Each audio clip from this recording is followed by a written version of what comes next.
Good morning everyone, blessed Sunday, and today I'm going to vlog finally the accident that I've got last week. Okay, so yun, naisip ko talaga na kailangan ko na talaga siyang i-vlog dahil para may makuha din akong opinion from my viewers kung ano ang mga dapat kong gawin, 'di ba? Kasi this happened not last week, two weeks now, and sumasakit talaga siya at hindi siya sa isang lugar, sa isang part ng leg ko sumasakit. Different part, umaabot siya sa thigh. Okay? So, sabi ko, i-vlog ko na para baka sakali meron akong mga subscribers or viewers na makakapagbigay sa akin ng suggestion ng best way to do. Dahil sa totoo lang, yung boss ko, naghahanap na siya ng hospital na pwede kong mapag-x-rayhan, na mapagpa-check-upan nang hindi ako isa-swab. Kasi ayaw magpa-swab dahil all the while hindi naman ako lumalabas ng bahay, nandito lang talaga ako sa aking kondo, bihira lang ako lumabas pag meron lang invitation from friends na, pero nasa hotel lang din naman kami nagkakasayahan.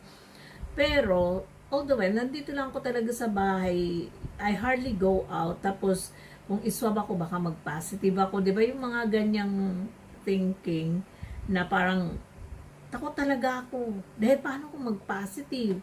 'Di ba? Parang kaya ayokong magpa-check up. Kumbaga parang ginagawan ko lang ng paraan yung pain na nararamdaman ko sa leg ko on my own na lang.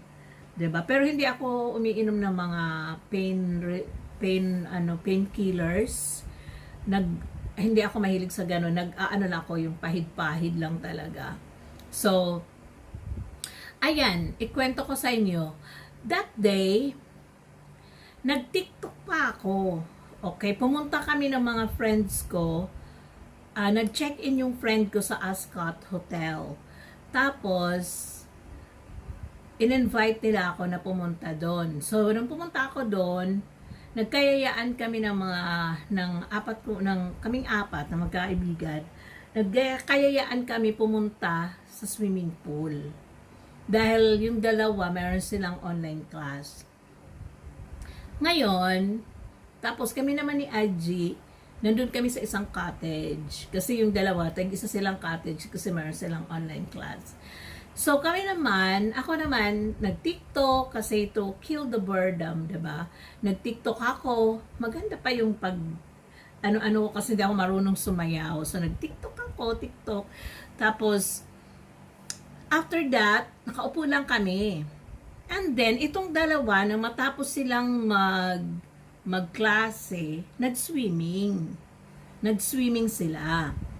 Tapos, nung mag-swim sila, ako naman, pagtapos sila mag-swimming, yung kanilang towel, nilagay lang nila sa cottage. So ako naman, dahil nabasa ko doon sa parang note na you have to bring back the towels sa basket, 'di ba? Pagkatapos mo nang gamitin, you have to put the towel in the basket. So, hindi nila ginawa. Sabi nila, hayaan mo na lang yan, dyan lang yan. Sabi ko naman, hindi. Kaya ako, dinala ko yung towels doon sa basket. Nag-cross ako doon sa pool. Tapos doon, napunta ako doon sa may basket. Ang tsinelas na ginagamit ko, wala kasi akong dalang tsinelas kasi nakasapatos ako nung pumunta ako. Ang tsinelas na ginamit ko ay tsinelas ng hotel. Wala siyang spike, 'di ba? Hindi ko nakita dahil wala akong eyeglasses. Hindi ko nakita yung floor na nilalakaran ko na may water. Nabasa pala siya. Nag-slide ang lola nyo. Ito yung foot ko. Talagang naganyan siya. Talagang naganyan talaga siya. As in, akala ko putol, 'di ba? Pero sabi ko, okay na lang, kumbaga parang presence of mind, parang okay na lang maputol yung paa ko, wag lang mabagok yung ulo ko. So, ang ginawa ko, inano ko to, parang idiniin ko siya para hindi mabagok yung ulo ko sa stairs. Kasi meron siyang parang isang stairs. Isang stair. Meron siyang isang baitang na nandyan, na muntik nang mauntog yung ulo ko. So, yun. At ang pinaka ano pa dyan, walang nakakita sa akin. Dahil yung tatlo kong kaibigan, they were looking up to our hotel room. Kasi yung isa naming kaibigan, kinukunan sila ng video or picture. So, walang nakakita sa akin nang mag-slide ako. Kaya, tinawag ko pa sila, sabi ko, "Hoy! Tulungan niyo ako." Doon lang nila nakita na nakando na ako. Pero nakaupo ka agad ako dahil inaano ko yung paa ko dahil feeling ko talaga na naputol ang paa ko. Tapos tumakbo na sila dyan. Tapos sabi naman namin sa'yo, huwag mo nang dalhin doon, dyan na lang, dinala mo pa talaga. So, yeah, parang ang tigas kasi ng ulo ko. Pero, kasi nakita ko yung sign na wag ibalik daw yung towel doon sa basket, 'di ba? Bilang nakakatanda kasi sa aming magkakaibigan, kumbaga parang I have to do things right, 'di ba? Yung parang ay sabi dito ganyan. So hindi ako basta-basta nasunod, 'di ba? Kailangan pag talagang aano ko 'yan. So, yun. Nahirapan akong maglakad going up. Inalalayan ako ng friend ko. Pero, yun. Isinuggest naman kaagad ng aking friend na mag-cold compress. So, binigyan niya ako ng cold compress. Kinold compress ko yung aking paa. At first, parang naaano yung pain na nararamdaman ko. Parang nawawala pag kino-cold compress. But it's not the pain is not only in one place of my leg. It keeps on coming up hanggang sa dumating na dito sa thigh ko. 'Di ba? Parang ano to? 'Di ba? So napagdesisyonan ng aking friend to call a medics from the hotel. So yun nga, pumunta na nga sila. Kaya inaano na nila sa akin. Inaano na nila yung aking legs. Actually, very quick yung respond nila, pero parang wala silang nagawa talaga. Kasi, hinawak-hawakan lang yung legs ko, tapos nilagyan lang ng cream, tapos binandage, and that's it. So, parang hindi siya na yung spot na nagkaroon ng problema sa pagkatapilok. Okay. So, after that, medyo okay naman ako. Although, pag long walk, masakit. Tapos, pag galaw ako ng galaw, masakit. So, akala ko it's okay na. And this week, it's already 4 days since I get, since I get back, parang sumasakit siya talaga, as in, kumikirot, lalo na pag umuulan. Ang sakit talaga niya, as in talagang ang sakit. Ang sakit talaga. At yun nga, yung problema ko, hindi siya nagpipirmi sa, kunyari sa foot, dito, hindi siya dyan. Dito, hanggang sa thigh talaga ang sakit niya. So, it's really hard. So, ayan, lesson learned. Huwag nyo nung gagamitin ang tsinelas sa hotel outside, going to the swimming pool or where else, because wala siyang spike. Actually, nakita yun ng friend ko nung nag-send ako ng photo. Meron ako kasing itong picture, sinend ko sa friend ko. Tapos, sinirkula ng friend ko yung aking paa. Sabi niya, tsinelas yan ng hotel, bakit mo sinuot sa labas? Madisgrasya ka dyan. Hindi nga talaga siya nagkakamali. Pero sabi ko, wala kasi akong tsinelas. Akala nga naman magsapatos ako. 'Di ba? Pupunta lang ako doon, tapos sapatos pa ako. So, lesson learned, 'di ba? May mga bagay na sa tingin natin ay pwede, simple, ay, pero meron pala talagang problema. So, yun. Huwag niyong gagawin yung ginawa ko. And be careful. Tingnan niyo talaga yung nilalakaran niyo. Of course, I'm worrying about it because I'm not young, 'di ba? Hindi na ako bata. Yung bone natin, 'di ba? Wala ng collagen, ano na, medyo mahina na yung bone natin. Pero, 'di ba? Parang tapos magkaganyan ka pa. So, sabi ko, ang sakit talaga. Sabi ko, pinagsisihan ko talaga.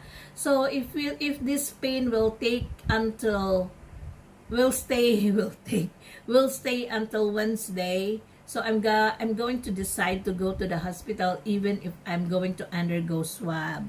'Di ba? Parang go na. Go na. Okay na sa akin. So, pupunta na lang ako kasi mahirap, 'di ba, pag medyo magkaroon na ng balat, maanuhan na ng karne. Karne. Magkaroon na ng laman, 'di ba? Ay. Yung siguro may bali tapos malamanan na, 'di ba, karne. Tag dito, it's more dangerous. Kaya kailangan talaga agapan. So, ayan guys, yun yung nangyari sa akin. Clumsiness, 'di ba? Tapos, tigas ng ulo. Hindi ko naman mako-consider na matigas ang ulo ko. I just want to be, to be, how you call it? Law-abiding citizen, a good guest, 'di ba? I just want to be a good guest in that hotel. Kaya gusto kong ibalik sa pinagkunan ko yung tuwalya. So guys, if you are new to my channel, please don't forget to click the subscribe button, the notification bell, so that you will be updated to my upcoming videos.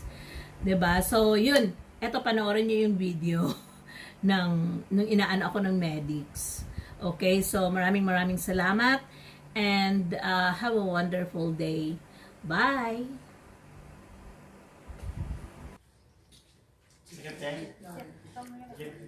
Không này Jeff in the world. Okay.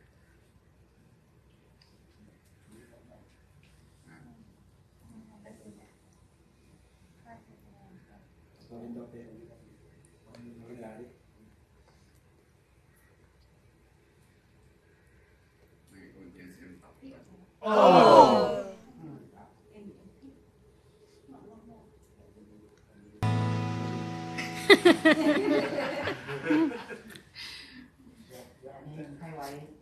Yes. Ointment. Ano din na, ibigay natin. Ibili nandito. And then ito yan. Bandage. Ikaw na naman maglagay ito. Kasi parang baka may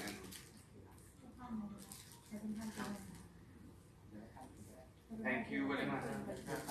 Thank you. Thank you. กินข้าวครับขาดูเลยนะพี่ใส่ไม่ได้เอาใส่กันดิ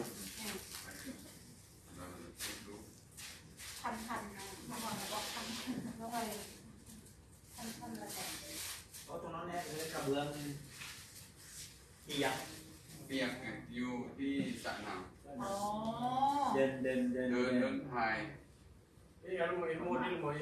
โมเดลของSige na. Sige na. Sige na, kaya katatawa lang. เลย Sige na. One full reaction. Parang katatawa. Sige na, ay na. Wala. Ito malaw ng kanya ngayon, ano. Nariyain na. Sige, ito yung gawin mo to, Aliyah. Hmm. Ako ang basket. Sige na, ako yun, ang sakit. Sige na, basket. 1, 2, 3, action. Sige na. Jadi sa uyak na. Yeah. Tas, ito sabihin mo, tas.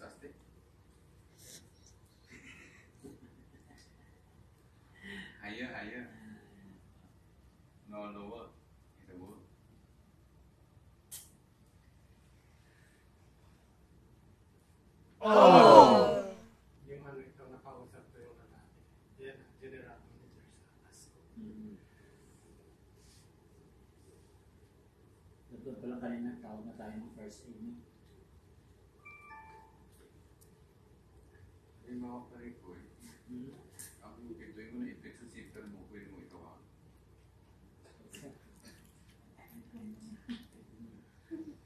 Sapat. Pwede. Paano? Tawag ko sa Burmese.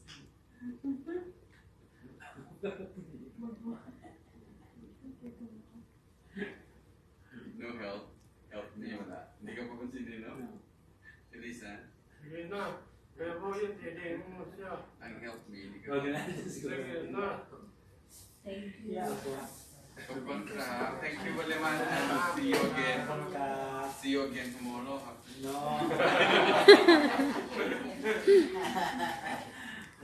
Oh, dear. Very nice. Very good. You see, Pagkontra. ASCO number 1. Oh, isulit. Pasok mo din. Pasok mo ulit lang. Pwede. Para support in the world. Ito yung nag-ano sa atin, si ate. Hindi, hindi. Nag-linis. Oh.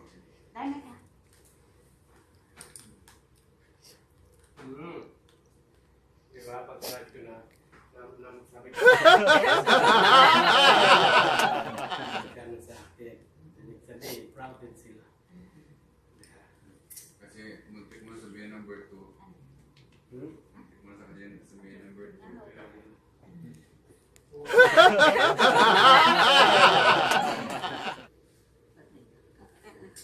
Nag-comment na sila sa akin, nag-reply sila.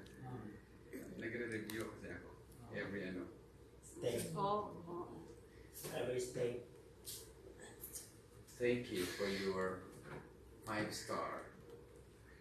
5-star talaga sila. Yung aking rate sa kanila. Dito kasi ano, yan mo, nasikaso pa. Wala, nasira na ang Zero bandit na sa tuloy motel. siya. Kuradang na Thank you, Waleman. Manam. See you again tomorrow.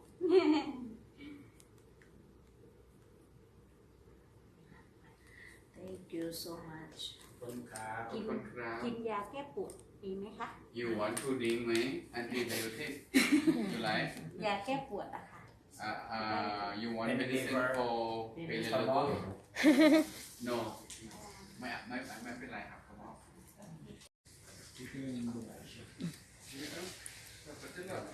Paano mo lang mo sila bro? Bawa. Diyak pag mobilitan ni pare-pare. Kasabay mo pang kumain, the next day, wala na. 'Di ba? Parang napaka vulnerable ng buhay ng tao ngayon. Kaya we have to show love, care, kindness to everyone. 'Di ba?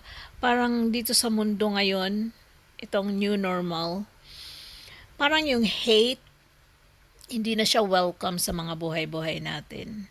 We should have love in our